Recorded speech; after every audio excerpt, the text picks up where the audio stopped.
Olá, rapaz! Então, hoje a gente vai falar um pouquinho sobre capacitores, né? O que são capacitores, né? Capacitores são elementos que são colocados no circuito para armazenar carga elétrica, né? Então, por que armazenar carga elétrica? Tem algumas situações no circuito que eu preciso de uma descarga, de uma carga mais rápida, né? E a bateria, né, ela armazena energia sob forma de energia potencial química e transforma em energia elétrica, né?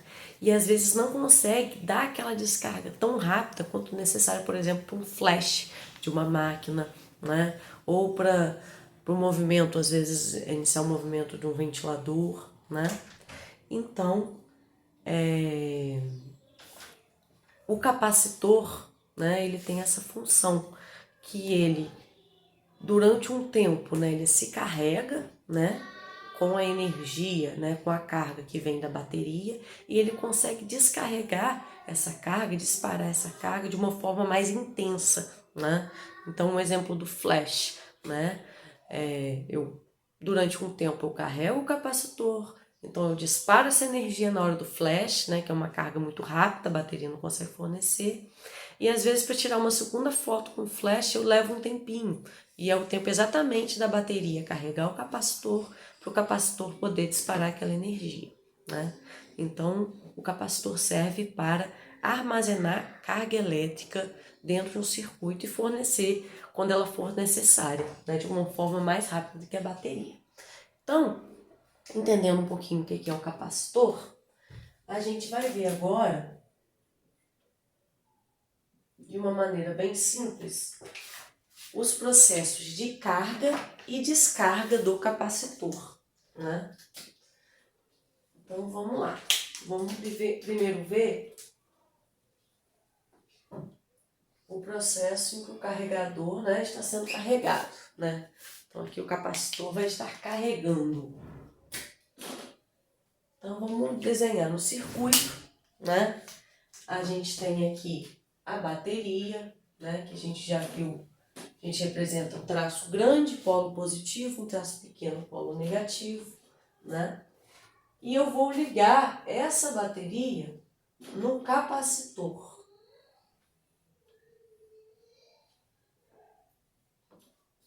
Para carregar esse capacitor.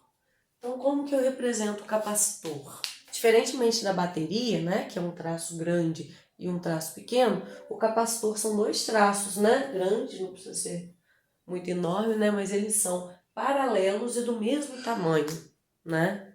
Então aqui já dá para ver a diferença, né, da bateria para o capacitor, né? Vou colocar um Czinho aqui, né, que representa tanto o capacitor quanto a medida dele, né, que a gente vai ver agora, daqui a pouquinho, que é a capacidade eletrostática.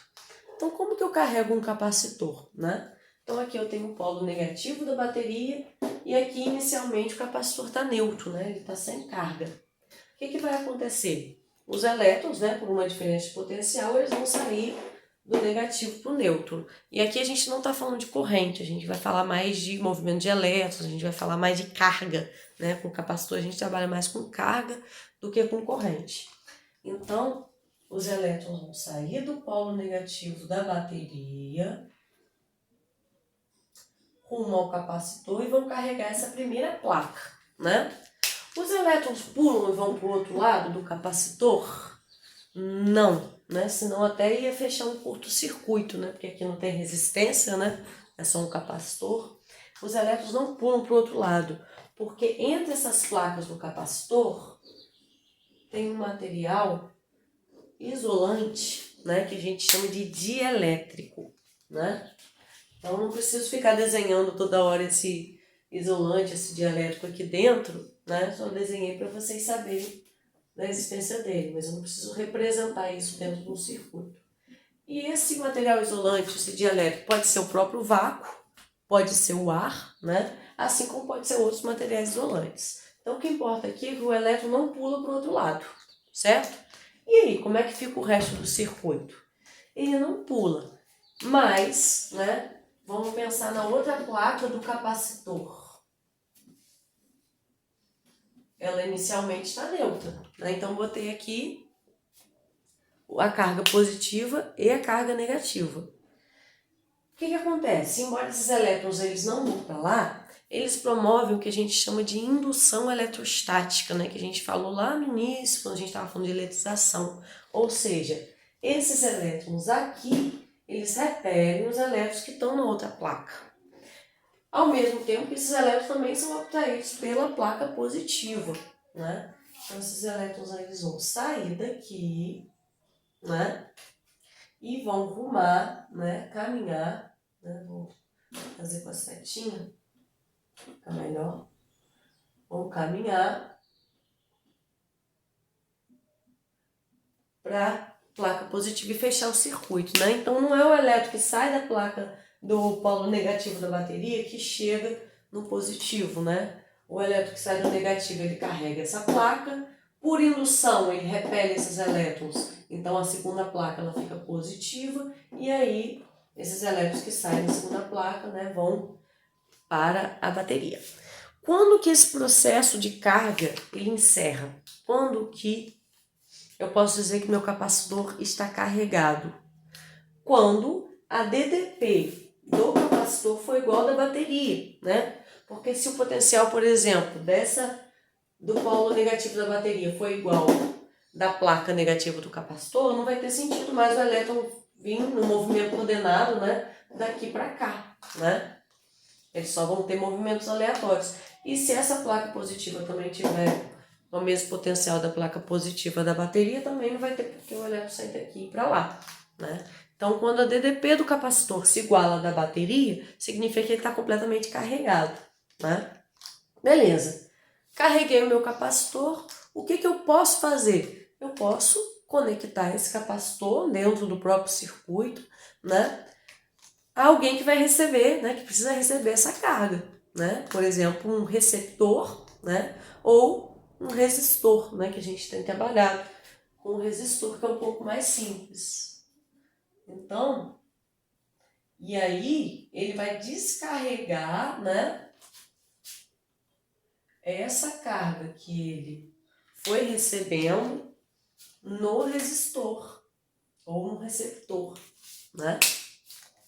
E aí, né, vamos colocar aqui o capacitor carregado, né? Foi carregado pela bateria ou pela rede elétrica, né? E eu vou ligar ele num resistor, né? Ou num receptor que vai receber essa carga, que é uma carga mais rápida, né? Então, a gente vai ter aqui os elétrons, né? O outro lado vai estar positivo, né? E aí, o que vai acontecer? Vai acontecer parecido com o que acontece com uma bateria normal, né? Só que aqui é um processo mais rápido, porque uma bateria tem que converter energia química em energia elétrica, e aqui eu já tenho a carga elétrica direto, né? Então, esses elétrons, né, vão sair da placa negativa, né? Vão passar pelo resistor, né? E vão chegar na placa positiva. E quando eles chegam na placa positiva, eles começam a neutralizar a placa positiva, né? Até que ambas as placas, né, fiquem neutras, né, no processo de descarga, né? Então aqui eu descarrego o capacitor, né, e eu vou ter elétrons passando pelo resistor ou pelo receptor, né? Ou seja, eu vou acender a lâmpada, né, ligar o ventilador, né? Vou fazer a tarefa que eu preciso, né? Através daquela carga que vai estar atravessando ali, né? Beleza. Então a gente falou um pouquinho sobre o que é o capacitor, né? A função dele, como que eu posso carregar um capacitor, como que eu posso descarregar, né? Obviamente eu vou ter circuitos mais complexos, onde eu tenho dentro do próprio circuito a bateria, o capacitor, o resistor, o indutor, né? Mas aqui a gente vai trabalhar de uma forma um pouco mais simples, né? E aí, a gente vai falar um pouquinho da medida, né, do capacitor, que a gente também vai usar a letra C, que é a capacidade eletrostática, ou posso chamar também de capacitância. Então, capacidade eletrostática ou capacitância. Beleza. E aí, gente? Como é que a gente faz para medir essa capacidade eletrostática ou capacitância? Vamos lá. Vai ser dado pela letra C. Então, um bom capacitor, ele precisa armazenar carga elétrica, né, que é o objetivo dele. Quanto mais carga ele conseguir armazenar, né, melhor, né? Então, vamos fazer duas suposições para vocês irem raciocinando, né? Vamos supor que eu tenho dois capacitores e eu ligo ambos numa mesma bateria de 9 volts. Mas o primeiro, ele consegue adquirir uma carga de 5 coulombs. E o segundo, também ligado nessa bateria de 9 volts, adquire uma carga de 10 coulombs, né, quando completamente carregados. Qual deles é melhor? Aquele que, para a mesma tensão, conseguiu adquirir mais carga, né? Então a gente percebe, né, que já que o objetivo do capacitor é armazenar carga elétrica, a gente percebe que a capacitância, né, ela depende de uma forma direta, né? Não estou dizendo que é diretamente proporcional, porque para ser diretamente proporcional, a outra grandeza que a gente vai ver aqui teria que ser constante, né? E nem sempre é. Mas o capacitor depende diretamente da carga que ele consegue armazenar. Quanto mais carga ele armazena, maior a sua capacidade eletrostática, né? Segundo exemplo, eu tenho dois capacitores, né? Os dois conseguem armazenar a mesma carga, uma carga de 10 coulombs. Os dois armazenam 10 coulombs. Mas o primeiro consegue armazenar 10 coulombs quando ligado numa tensão de 9 volts. E o segundo consegue armazenar 10 coulombs quando ligado numa tensão de 12 volts. Qual que foi melhor, né? Qual que teve maior capacidade eletrostática? Então, os dois armazenaram a mesma carga, não posso comparar pela carga, mas um precisou de uma bateria de 9 e outro precisou de uma bateria de 12. Né? Então, qual que conseguiu, né, fazer de forma mais eficiente esse armazenamento de carga? O que conseguiu armazenar a carga com uma tensão menor. Né? Então, a gente percebe que a relação entre a capacitância e a tensão vai ser uma relação inversa. Né? Por quê? Porque quanto mais carga eu consigo armazenar para uma menor tensão oferecida para a bateria, que também vai ser a tensão do capacitor quando ele estiver carregado, quanto mais carga eu consigo armazenar para uma menor tensão, maior a minha capacidade eletrostática. Beleza, vamos falar de unidade então, né? Essa seria, entre aspas, a primeira lei de Ohm para o capacitor, né? Assim como a gente tem para o resistor, né? O igual a RI, né? Relacionando a resistência com tensão e corrente, aqui eu tenho o capacitor, comparando a capacitância com tensão. Aqui é a diferença que a gente não trabalha com corrente, a gente trabalha com carga, né? E aí, falando de unidade, a carga, né, ela é medida em coulombs, a tensão ela é medida em volts, e coulomb por volt, né, pode ser o próprio resultado, a capacitância deu tanto, coulomb por volt, tá perfeito. Ou, né, tem um nome específico, né, que é o Faraday, né, em homenagem ao grande cientista Faraday, né. Então, C igual aqui sobre U, né, a fórmula da capacitância ou capacidade eletrostática, né. Beleza, o que a gente vai ver agora vai ser como se a gente estivesse, né, fazendo a segunda lei de Ohm para o capacitor, né? Mas aí vai ser para o capacitor plano, porque eu tenho vários formatos de capacitor, né? Eu tenho tanto o capacitor plano, que é o que a gente vai ver agora, né, que são duas placas, e dentro um recheio, né? Eu posso ter capacitores, né, cilíndricos também, enfim. Mas o que a gente vai ver agora é o capacitor plano. E a gente relacionar, né, a capacidade eletrostática com os elementos do capacitor. Por isso que eu comparei com a segunda lei de Ohm, que a gente relaciona a resistência com os elementos do próprio resistor. Então, a gente vai ver aqui a capacidade eletrostática, como que a gente pode calcular num capacitor plano. Opa! Capacitor plano. Vou desenhar aqui o capacitor plano. Duas placas paralelas, né? Capacitor plano é um capacitor com duas placas paralelas. E no meio, né? O dielétrico, né? Que é um material isolante que fica entre as placas do capacitor, né? Então, essa capacidade eletrostática, ela vai depender de quê, né? Então, a gente vai observando na figura, né? Uma coisa que a gente percebe rápido é que pode depender, né? Eu tenho que armazenar mais carga. Se eu quero armazenar mais carga, ter mais elétrons ali, eu preciso o quê?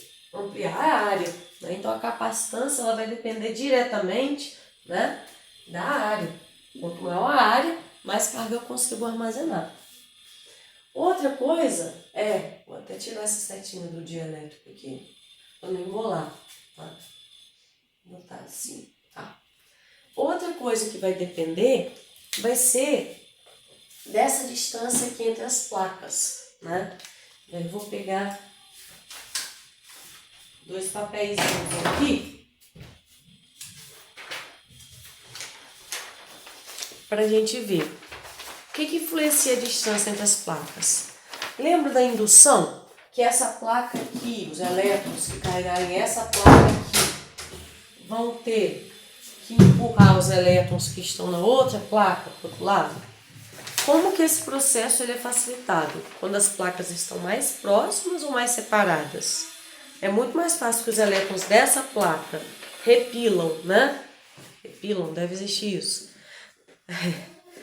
Façam a repulsão dos elétrons da outra placa, se as placas estiverem próximas, do que se elas estiverem separadas, né? Então a capacitância aumenta se a distância diminui. A vovó Rosane está lá embaixo, pode descer. Que meu filho, né? Participando do nosso vídeo do YouTube.